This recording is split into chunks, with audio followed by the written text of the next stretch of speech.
I was in a good place, and I had a lot of support, and I felt ready to go to these quite dark places. And there is some trauma in the book, but it's actually more about Whitney's experience and her personhood and how she figures her way through these things.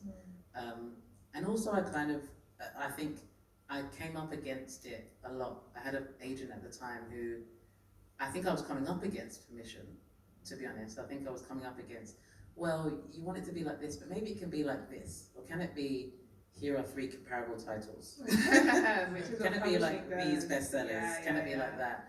And I felt like that's not really what I was trying to do. And I kind of had to take it back myself almost. Wonderful. And once I did that, and I got support from someone else who was like, oh, I really like where you're going with it, it just fueled me.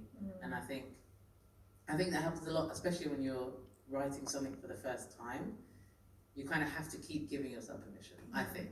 Absolutely. You have to keep giving it, especially if you try not to consider the publishing industry until you absolutely have to. Exactly. And it's just about the story, like you said, then it becomes, that's when I think it starts to flow.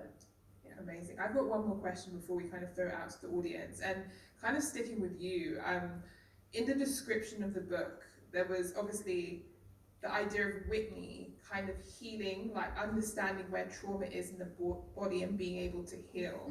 And kind of you were just talking now about what comes after trauma. So I'm really interested in kind of the role that our imaginations play in our healing process, which I think kind of in some ways speaks to kind of all 3 books. But specifically, I'm interested in this term healing, like in terms of, as opposed to like curing, right? Healing by definition requires imagination. It requires you to believe something.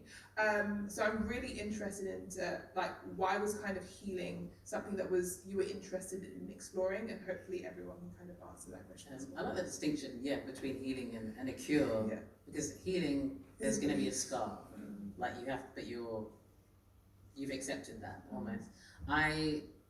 And I think in terms of the imagination, when I think about healing, I think in terms of the book, I kind of think in memory, she's trying to fill in gaps in memory that she doesn't have, or in a history that she doesn't really know about. And she has somebody in her life, the woman that raised her, Margaret, an auntie, who could fill in the gaps but is not, for her own personal reasons. And so I think for Whitney, her journey of healing was actually about, one, yes, imagining what would happen, what's happened in those gaps that I don't really know how to fill, so I'm just going to fill it with what I imagine happened or who I imagine was involved. But actually also, I suppose I found the biggest part of her healing came in her relationships with her friends and what she got from them and what it taught her about herself.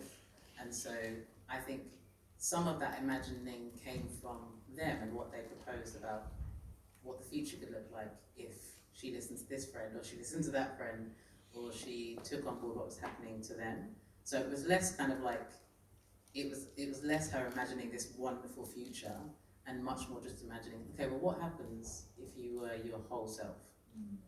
What would happen if you just accept that these are the things that have happened, this is who you are now, this is how you come through it, and what happens if that's okay?